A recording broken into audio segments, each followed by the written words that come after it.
인도 총리의 신랄한 경고에 푸틴은 그 자리에 얼어붙을 수밖에 없었다. 현재 푸틴의 안방이나 마찬가지인 크렘린궁에서 러시아를 방문한 나렌드라 모디 인도 총리가 푸틴의 면전에 대놓고 저격하는 일이 발생하며 큰 화제가 되고 있습니다. 평소 다른 국가의 지도자들과 만나는 자리에서 시간을 늦추는 행동과 오만함으로 자신의 권위를 강조하며 전략적으로 심리적 우위를 점했던 푸틴이었기에 이를 지켜보던 수많은 러시아 보좌관들과 기자들은 일촉즉발의 상황을 대비하며 촉각을 곤두세웠는데요. 급기야 모디 총리는 중간중간 곁눈질하며 굳은 표정으로 듣고 있는 푸틴을 전혀 개의치 않는 듯 조곤조곤 혼을 내며 회담장을 살얼음판으로 만들었습니다.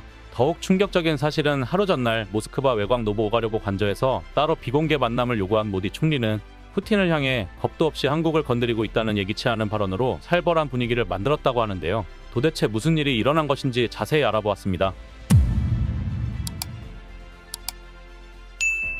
회담 하루 전인 8일 모스크바 부누코보 국제공항에 도착하며 러시아 측 데니스 만트로프 제1부총리와 안드레이 루덴코 외무부 차관의 큰 환영과 영접을 받았던 모디 총리는 정상회담 당일인 9일 푸틴 대통령과 에너지, 무역, 비료 생산 및 공급 등 경제 의제를 논의하기로 되어 있었습니다. 그러나 정작 회담이 시작되자 갑자기 돌변한 모디 총리는 푸틴의 면전서 목소리를 높이기 시작했습니다. 전쟁, 전투, 심지어 호전적인 공격이 있을 때, 특히 무고한 어린이들이 죽임을 당할 때 마음이 아프고 그 고통은 극도로 끔찍하다. 전쟁은 문제를 해결하지 못한다는 것을 알고 있어야 한다. 폭탄, 총알로는 해결책과 평화를 가져올 수 없다며 대놓고 푸틴을 비난했습니다.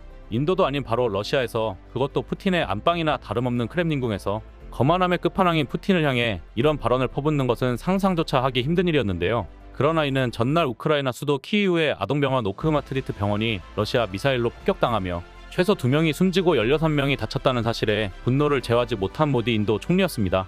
하지만 푸틴은 이를 인정하거나 받아들일 인물이 결코 아니었습니다. 푸틴은 빠르게 눈동자를 굴리며 냉정하게 대답을 생각하기에 바빴는데요. 아동병원은 우크라이나 방공 미사일에 의해 폭격된 것이라고 공격 사실을 부정하며 평화적인 방법으로 우크라이나 위기를 해결할 방법을 찾으려는 노력을 포함해 가장 심각한 문제들에 관심을 기울이는 것에 감사드린다며 애써 분노를 억눌렀습니다. 사실 모디 총리가 우크라이나에 대한 러시아 행태를 비판한 것은 이번이 처음이 아니었습니다. 러시아가 2022년 2월 우크라이나를 침공한 데 대해 같은 해 9월 푸틴에게 오늘날은 전쟁의 시대가 아니다라고 질타했으며 러시아가 북한과 군사동맹으로 한반도를 비롯한 한국과의 관계 악화를 심화시키고 불법 무기 거래를 통해 전쟁을 이어나가자 이를 강력하게 규탄했습니다. 참고로 재미있는 사실은 북한이 러시아에 대량으로 보낸 불량포탄을 쏘다가 폭탄 사고로 사망한 영상이 급격히 퍼지며 푸틴의 심기가 매우 불편하다는 것이었습니다. 지금까지 북한산 포탄이 불발탄이 많다는 정보는 익히 알려진 것이었으나 러시아군의 직접적인 피해로 연결된 경우가 있을 것이라곤 누구도 상상하지 못했습니다. 9일 영국 더 타임스에 따르면 우크라이나 국방부 산하 총정보국 부국장의 말을 인용, 러시아 S-60 대공포에 앉은 병사가 폭발과 함께 화염으로 휩싸이며 옆에 있던 2명의 병사까지 3명 모두 사망했다.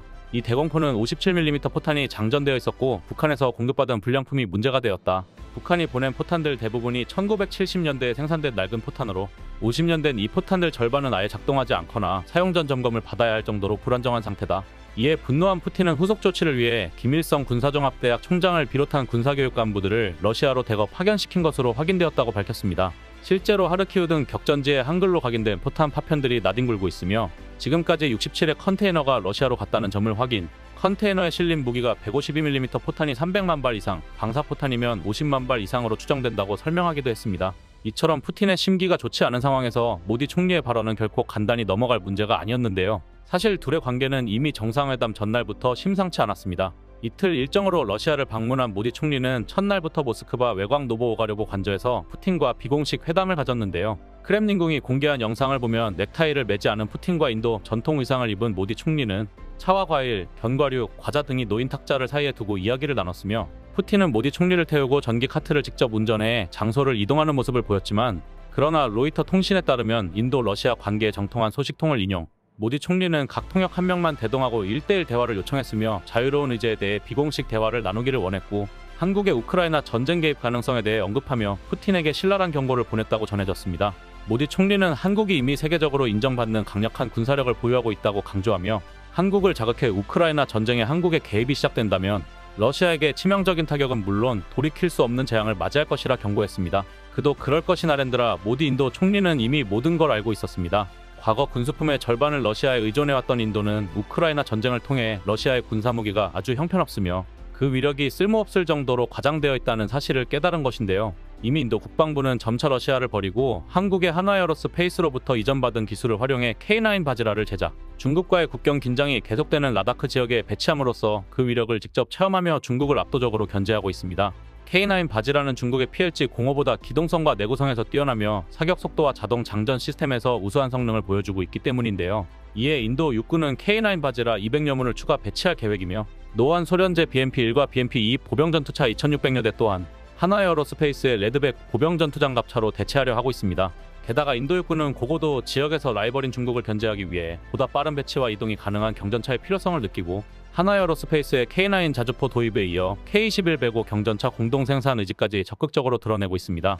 이처럼 대한민국 최전선에서 입증된 강력한 무기들이 세계 곳곳의 평화 유지를 위한 최적의 대안으로 꼽히고 있는 상황 속에서 K9 자주포, 천무 다연장 로켓, 그리고 스파이크 대전차 미사일 등 최첨단 살상 무기가 우크라이나에 등장한다면 이는 전쟁을 단숨에 끝내버릴 게임 체인저가 되는 것은 시간 문제였습니다. 그리고 나렌드라 모디 인도 총리가 언급한 더욱 충격적인 사실이 있었으니 바로 한국의 핵무장화였습니다. 사실 인도는 과거부터 예외적인 핵보유국으로 인정받고 있는 국가입니다. 1960년대 중국의 핵무기 개발과 1962년 인도 중국 전쟁을 겪으며 군사적 필요성을 느끼기 시작한 인도는 1967년 핵무기 개발을 공식적으로 시작하여 1974년 스마일링 부다라는 코드명으로 첫 번째 핵실험을 성공적으로 수행합니다. 이 실험은 인도가 핵무기를 보유한 5번째 국가가 되는 중요한 계기가 되었는데요. 이후 인도는 독자적인 핵개발을 지속해 공식적으로 핵무장 국가로서 국제사회에 자리매김하게 됩니다. 이러한 과정에서 인도는 주변국들과의 군사적 균형을 유지하고 자국의 안보를 강화하려는 뚜렷한 목표로 핵 억지력을 강조하며 핵무기의 사용은 오직 방어적 목적임을 주장해오고 있는데요. 지금의 한국 상황과 비교해본다면 마찬가지라고 할 수 있습니다. 주한미군의 철수, 북러 동맹의 위협, 사실상 북중러 삼각동맹 체제에 갇혀있는 한국의 불안전한 상황이 핵무장화 실현 가능성을 더욱 높이고 있으며 자국의 국민들과 안보를 강화하기 위한 필연적인 요소가 되어가고 있기 때문입니다. 당연하게도 이를 모를 리 없는 모디 총리였는데요. 그렇게 푸틴의 면전에 대놓고 한국에게 까불지 말라는 경고 메시지를 보낸 것이었습니다.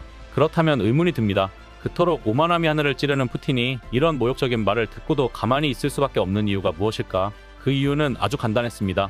러시아는 우크라이나 침공 이후 G7을 비롯한 서방 제재로 에너지 수출길이 막히자 심각한 위기에 빠지게 되었는데요. 그때 세계에서 세 번째로 큰 원유 수입국인 인도가 나타나 저가로 막대한 석유를 수입하며 러시아는 전쟁 전비 마련을 할 수 있었습니다. 그러나 아시다시피 우크라이나를 향한 서방의 무기 지원으로 러시아의 열세가 점쳐지고 있는 가운데 북러 동맹이라는 최악의 악수를 두며 한국을 자극해 지옥행 열차를 타기 직전인 푸틴인데요. 모디 총리의 신랄한 경고처럼 한국이 우크라이나에 개입함과 동시에 한국은 또한 핵무장의 명분을 찾게 되었으니 푸틴은 그야말로 피가 거꾸로 솟으며 자신의 선택이 얼마나 뼈아팠는지 몸부림칠 것입니다. 이상 블랙튜브였습니다. 시청해주셔서 감사합니다. 구독, 좋아요, 알림 설정은 더 나은 영상 제작 결정에 큰 힘이 됩니다.